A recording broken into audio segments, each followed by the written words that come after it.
Yo, welcome back to KAMMA. I'm Khalil Deal. I'm Andio. We are KAMMA. We are about to talk about UFC Vegas 95 with Marcin Tybura versus Sergey Spivak. We're about to talk about our early predictions for the prelims, and we're going to talk about the card and set it off. Andio, let us know who's in the prelims here. All right, so we're starting off with Stephanie Luciano against Talita Allencar. Then it's Yarno Aarons against Youssef Zalal. We got Carl Williams against Jonata Denise. Then it's Carol Rosa against Pani Kinzad. And for the main event of the prelims, we got Charlampos Gregorio against Toshimi Kazama. Just before that, we missed the fight of Danny Barlo versus Nikolai Veretenikov. Oh, yes, that just got added. All right, yeah. So just to let you guys know, there was a cancellation in this event. We unfortunately lost one of the fights, which I believe was, it was supposed to be Javid Basharat versus Chris Gutierrez. Unfortunately, that fight got canceled. We're down to 10 fights. We'll see by Friday if there's any additions.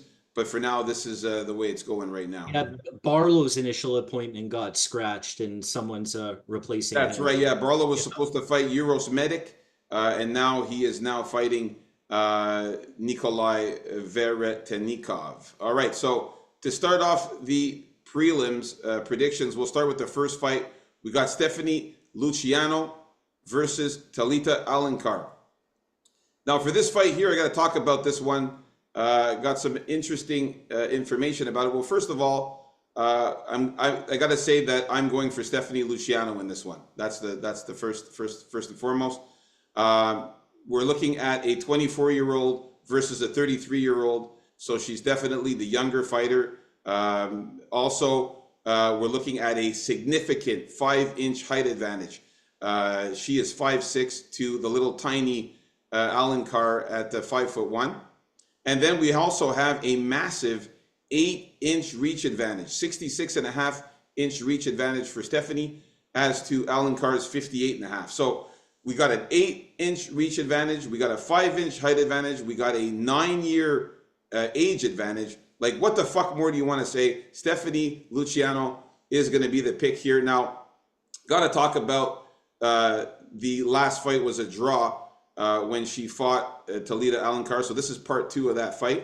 The first fight was a draw. And in that fight, looking at stats, Stephanie Luciano had 87 significant strikes to Talita Allencar's 35 significant strikes in that fight. The total strikes was 136 for Stephanie Luciano to 66 only for Talita Allencar. The only difference in that first fight was that Talita Allencar had 4 takedowns out of her 24 attempts, and Stephanie Luciano had 1 takedown on her only attempt.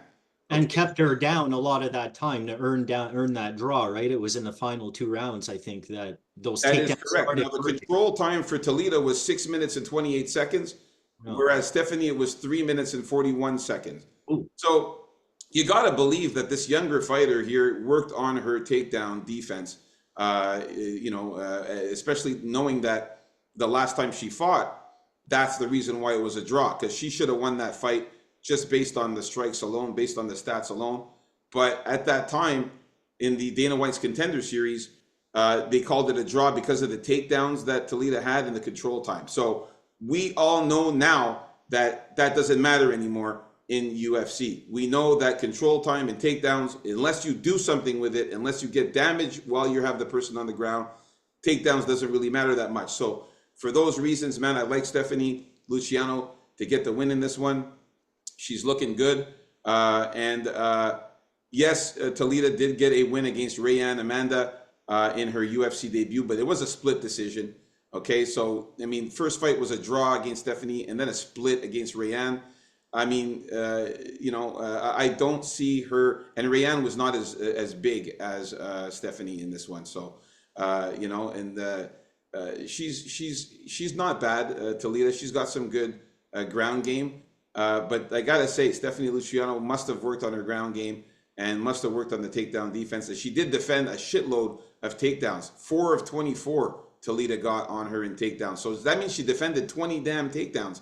So, you know, we'll call it the first fight fluke for Toledo. I think Stephanie gets it in this one, and I got her winning by decision, man.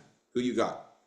Yeah, so low level women's fight here. I would imagine that Luciano would have improved a little bit on her takedown defense and what to do with those takedowns that just won't stop. And yeah, focus on the damage in this upcoming fight here. Pure grappler against striker. Uh, I don't think Talita Al-Ansar's striking will get any better than how terrible it looks these days and it looked like throughout her career. I'm only saying Stephanie Luciano's takedown defense may look a little better since it didn't look terrible to begin with. She fended off a shitload of takedowns, right? So hopefully she won't get tired and get the win here. So I predict Luciano by decision based on damage. Nice. We are in Yeah. agreement with the first fight of the prelims. Yeah, and not to mention, Stephanie did get a takedown of her own. She only had one, but she did get that takedown. So, you know, we got to think that in this one, 24 to 1. more. Yeah. Yeah, but we do think that, yeah, but see, 20, she got one of one, whereas the other one got only 4 of 24. So, you know, her takedown average is much better there at 100% with 1-for-1 takedowns, whereas 4 of 24, it's a 16% takedown average. So she's not that great at getting the takedowns. Stephanie obviously fended a lot of them off. I think she'll fend off more of them in this one. And I like the height and reach advantage and the youthness of her. So yeah, definitely going with Stephanie in this one. All right, moving on up the card. Next we have. All right, so next we got Yarno Aarons against Youssef Zalal. Here, I think Youssef is the biggest favorite on the card, if I'm not mistaken here. And the thing with him, he was booted out of the UFC after a losing streak and came back and really like started to shape up and fall into place. Like last fight, he destroyed a usually durable Billy Quarantillo and really smashed him out early on and grabbed him with rear naked choke in early round 2. So that was pretty impressive. And I like guys like that. Like sometimes it doesn't pan out, but sometimes the guys that get back into the UFC after failing the first time, they have a little more spark and drive. And I believe Youssef Zalal has that. He should use his BJJ here and try to take down Yarno Aarons for sure, because still I do think Yarno Aarons is better on the feet as a kickboxer. And Zalal's not afraid to take people down. I think he will. That's pretty much Yarno Aarons' weakness. And I predict Zalal will be smart enough to have that in mind and come out here with, let's go with a knockout for Zalal. Nice. I like that, man. Already we are in agreement. I like Youssef Zalal as well in this one. Jarno Aarons is not bad, but come on, man. The guy. You know, it's a real bad matchup. I think in the last show I was telling you, no, he's not that bad, and I still think he isn't that bad. It's just anybody that can really use the ground game a little bit in any fashion, you know, like really has a step up on him. Anyway, go The ahead. thing is also he lost 3 out of his last 5 fights as well. You know, he's coming out of when he first started in the UFC. His first loss was to William Gomis, where he lost a majority decision there.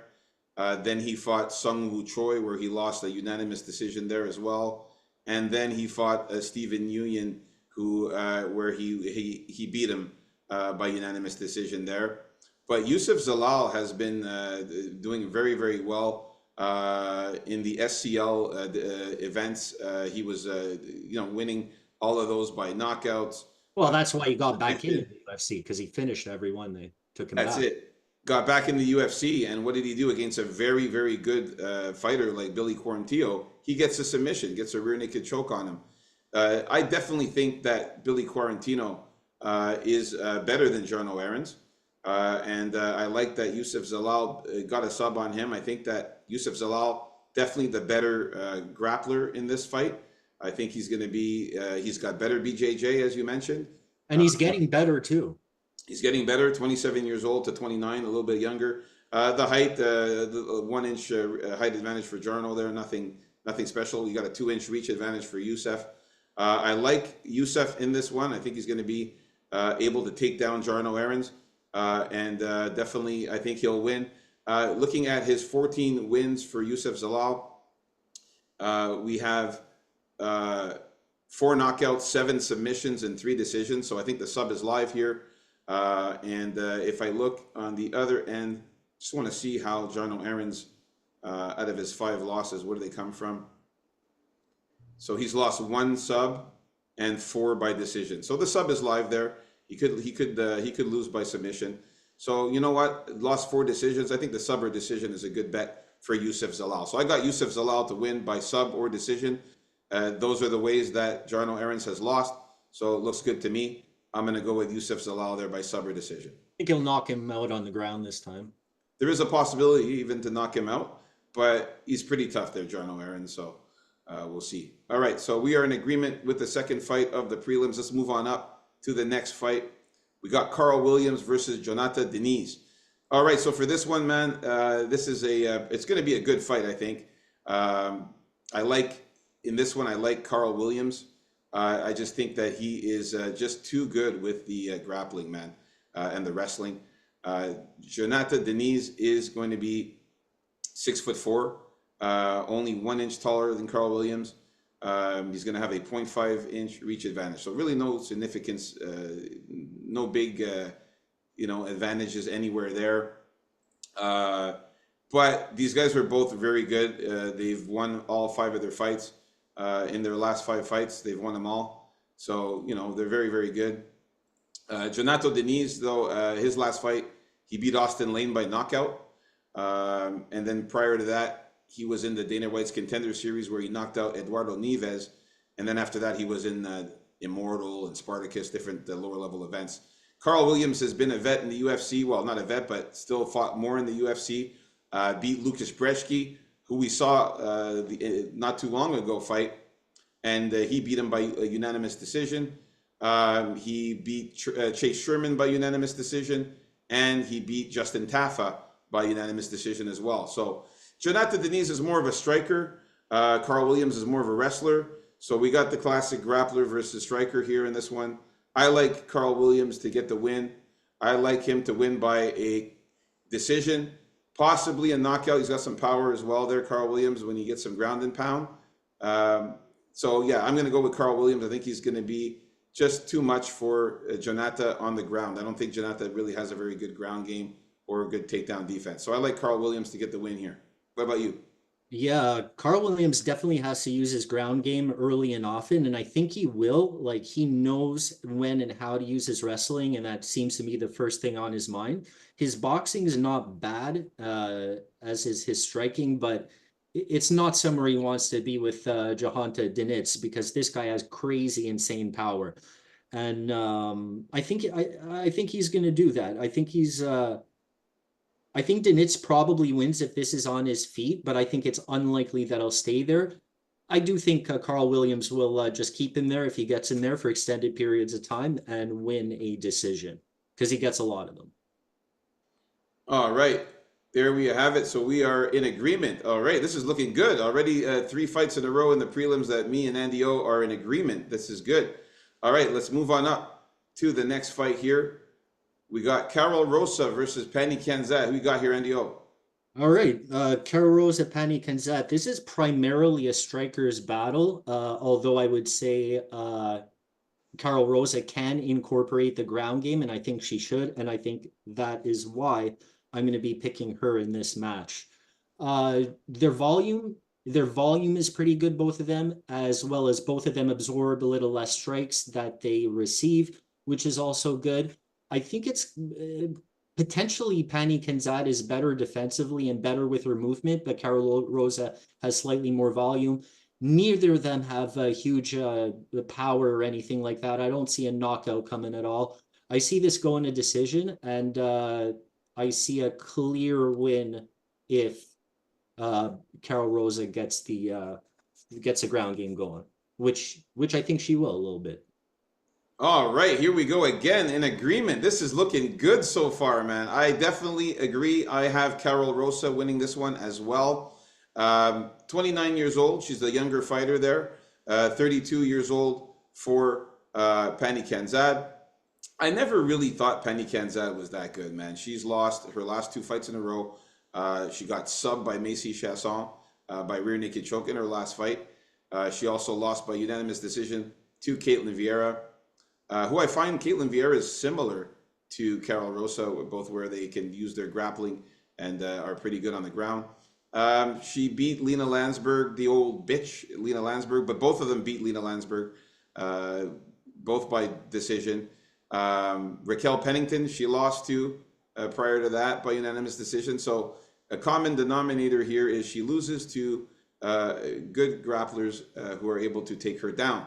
So in fact, Carol Rosa, on the other hand, she's very good at takedowns, very good on the ground, decent She strike. doesn't really look for it. She's not known as one though, man. No, She's but she can do it, and she has. I feel like she's got some better wins there. She beat, she lost to Irene Aldana, who's very good, but then she beat Yana Santos.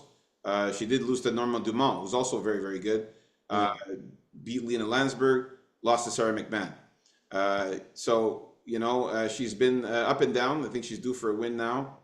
Like I said, the only two wins that Penny Kanzad has had in the last 5 fights has been Alexis Davis, who was a 20-10 fighter. Who we don't even know if she's still in the UFC. I never hear about her anymore. Alexis Davis, that was back in 2021, and she beat Lena Landsberg, who also Carol Rosa beat. So I like the fact that Carol Rosa has fought. I feel like she's fought some better fighters like Irene Aldana and Norma Dumont, and Penny Kanzad is losing to average fighters like Macy Chasson, and barely beats Alexa Davis.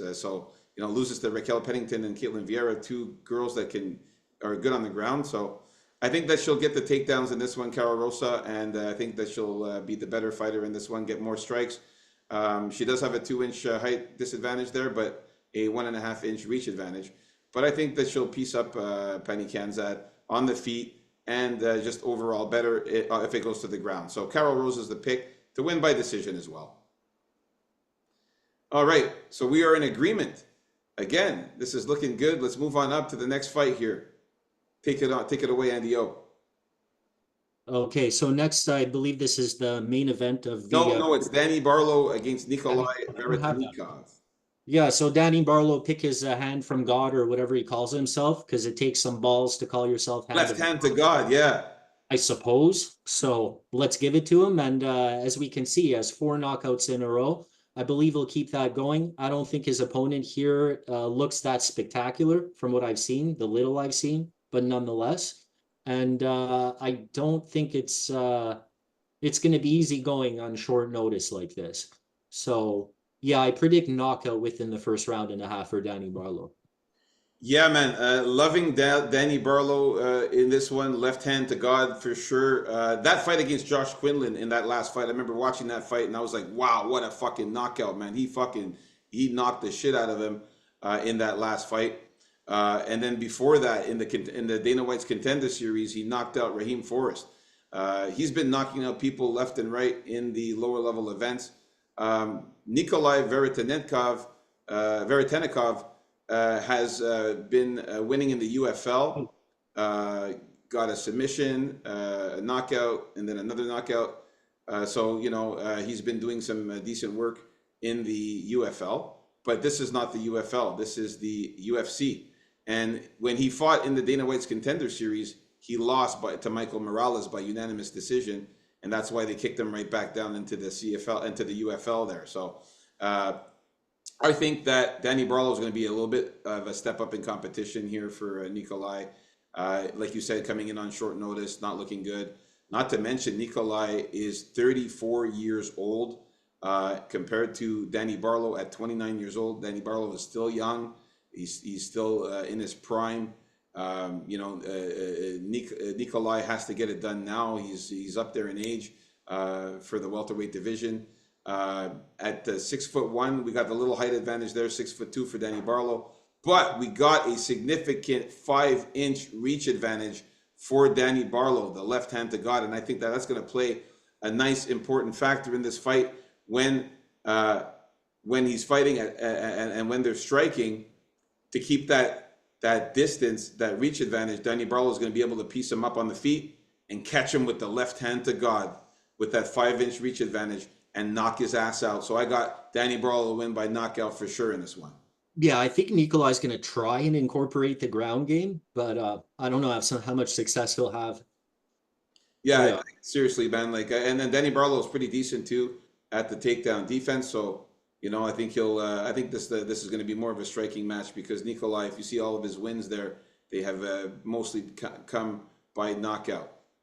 He does have one submission, but most of his wins are by knockout. So, I like that. I like that Danny Barlow in this one. All right. So again, in agreement in the prelims on all the fights so far. Let's get to the last fight, which is Charalampos Grigoriou versus Toshimi Kazama. So I gotta say in this one, Toshimi Kazama just sucks. Okay, not much to talk about here. The guy has lost 3 of his last 5 fights. He's not that good. I really can't see anything really good about him. The guy is not that great on the feet, not that great on the ground. He hasn't really done much. He lost his last fight to Garrett Armfield, got knocked the fuck out. And it was also a straight right that knocked him out. His chin is not that good. He got knocked out also by Rinya Nakamura, a straight left on that one. And his only win, well, a couple of wins were when he was in the road to UFC. He beat some no-name bum who was a 27-11 guy. He even lost to a guy in the LDH league, and he subbed some guy again who's we don't know. So bums. Charalampos Grigoriou lost to Chad N. Helliger, which is not a bad loss. It was a unanimous decision, but still for his UFC debut, not a bad loss. And in the Contender Series, looked good against Cameron Smotherman. Got a knockout there, and he knocked out all of his other opponents in the CFFC as well. So I like Charalampos Grigoriou to get the win here.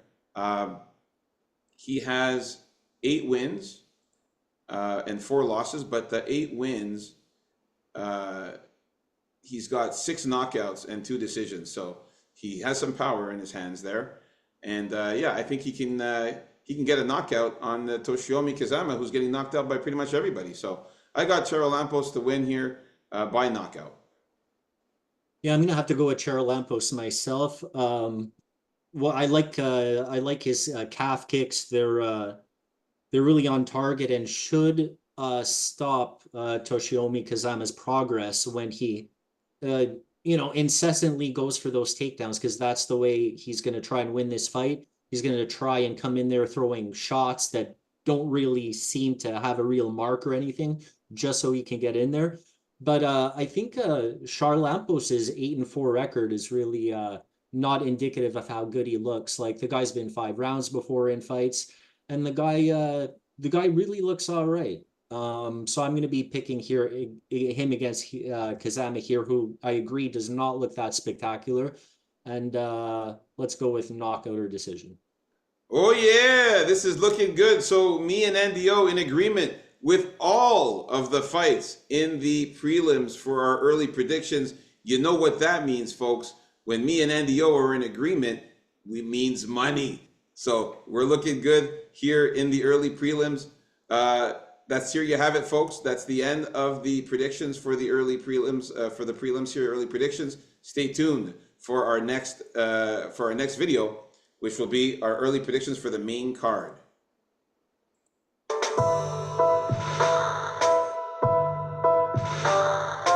Like and subscribe, folks. Peace out.